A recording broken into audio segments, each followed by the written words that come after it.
These people are maniacs. Comic pros and media sugarcoating an industry in critical condition. The comic book industry, the comic book store industry, the periodical, the traditional direct market comic book products are failing.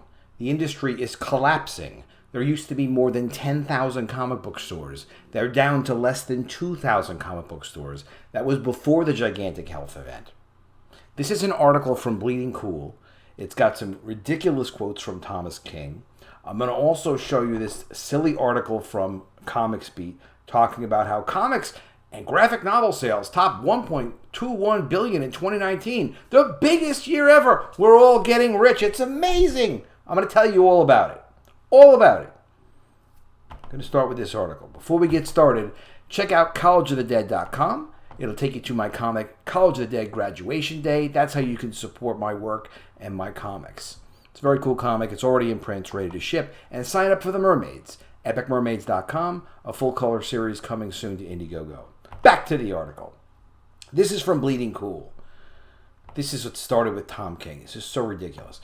Okay, so let's go to the article that this quote's from, just directly. Tom King talks with Fargo fans, because it's North Dakota. They live in Fargo, that's their city. Says comic industry doing well during pandemic. What is that? Is it a lie? Is it delusional? I think it's a lie, but also delusional. So 2 points against you, Tom King. I'm taking points away from you. This is coming from the lovely city of Fargo, North Dakota. Thanks to the internet, comic book fans got to hear how a writer used his experiences as a former CIA operative to write the series Sheriff of Babylon. Have I ever heard of that before?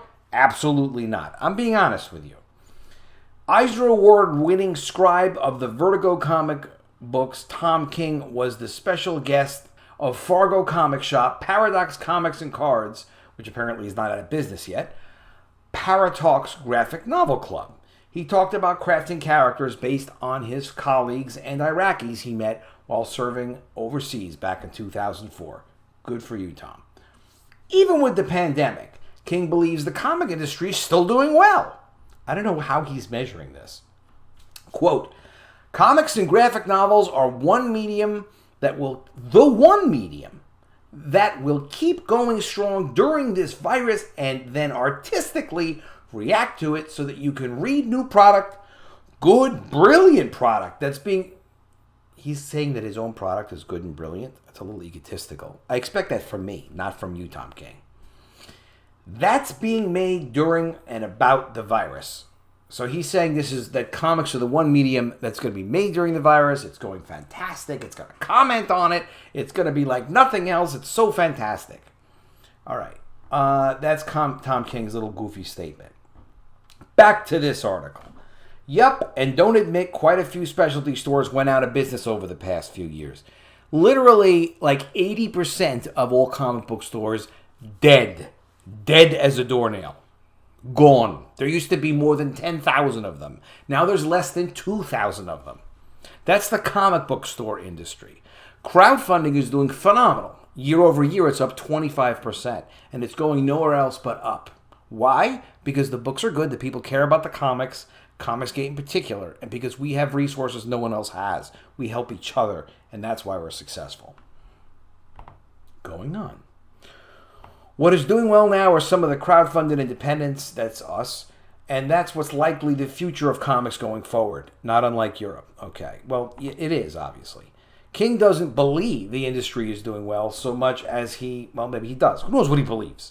So much as he does want the wider public, not part of the audience, to believe it. So he wants the wider public to believe comics are doing well so he can sell his creator on whatever he's doing. By the way, what makes comicdom the one medium that'll endure, not the simple book medium? Yes. Why would only comic books endure? It doesn't matter. He just says nonsense stuff. No one should take Tom King seriously, least of which Tom King. Going on to this other article. Graphic novel sales top 1.21 billion in 2019. Well, let's look at this logically. If graphic novel sales are up, what about periodical sales? Well, they're not up. They're not up. So traditional comics are being destroyed. Graphic novels are great for a lot of reasons. They can be sold in more than one place. They have a longer shelf life, meaning that last week's graphic novel is still sellable this week, unlike much of the individual periodical comics, the floppies, because they are terrible for the most part, because they used to be worth more money. It used to be a comic book store could buy comics, and then whatever they didn't sell, they could sell at like double and triple the price in the future, sometimes 5 times the price, because they'd be like 25-cent comics they could sell for, $1.50, or sell for $2 or even $5. So they used to do great, but it was a long, long time ago. This article, I'm going to give you a link to this article. It goes on and basically just talks about how, some sales are up in graphic novels. But as I think it was Richard Meyer pointed this out, when they say their numbers are up, they don't include things like, we didn't used to include manga in our graphic novel sales when we talk about the comic book industry. If they took out manga, this would look like it would be freaking decimated. Libraries as well. Libraries carry graphic novels all over the place, and there's a much more being sold through bookstores as well. But if you have Scholastic is like the major publisher of comics now, pushing out tons and tons of books through their distribution system, which is proprietary to them. Basically, book club drives and things like that, where comics are sold in schools by kids. And basically, as a Scholastic kid customer, you're expected to buy a certain. It's sort of like buying Girl Scout cookies. You're expected to buy a certain number of books, so you may as well buy this comic or buy that comic. It does well, but to pretend that comic sales across, this is not comic sales. Not when you include graphic novels. Not when you include manga. Not when you include Girl Scout cookie distribution like Scholastic. Not when you include libraries. There are no comics being sold in libraries. There are graphic novels being sold in libraries, and there are books being sold to libraries, but not comics. So if they were going to be not disingenuous, if they were going to be accurate about this data, unfortunately, we'd see that comic book stores are decimated, that Diamond has been decimated. The industry has been destroyed. And the reason the industry has been destroyed is there's been a variety of things like competition, but it's a unique medium.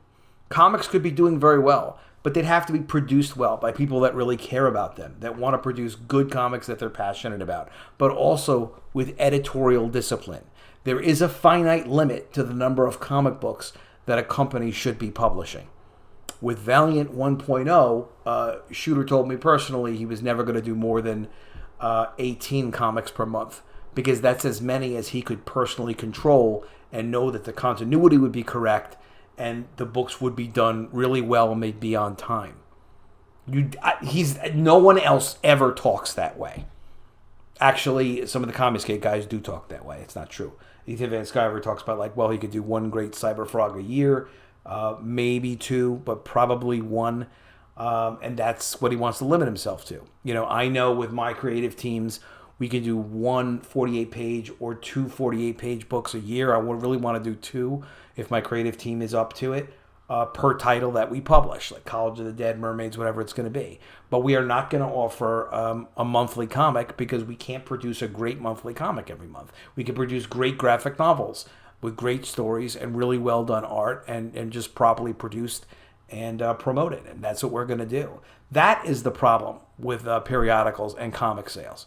They cheat the system by adding in Scholastic, by adding in libraries, by throwing 8 comics together and making it a trade paperback and selling that into some other wacky market or whatever the heck the mainstream publishers are doing. But you can't hide it when it comes to periodicals. That's why periodicals are crashing. I will include a link to this article. I will include a link to this article. I will include a link to this article. You will have links to those articles. You will also have a link to collegeofthedead.com, which will take you to College of the Dead Graduation Day, a book you ought to read. If you haven't read it yet, you will fail the test. And yes, there will be a test. You ought to read it. You ought to check it out. It's really, really good. And it's part of an ongoing series. The first one's available too. Sign up for epicmermaids.com. You will get an email from me when the book's ready to launch. This is going to be a successful series. It's really well done. You can also see there's a trailer. You'll like the trailer. It's also really well done. I'll see you again soon with another video. And if I don't see you, I will miss you.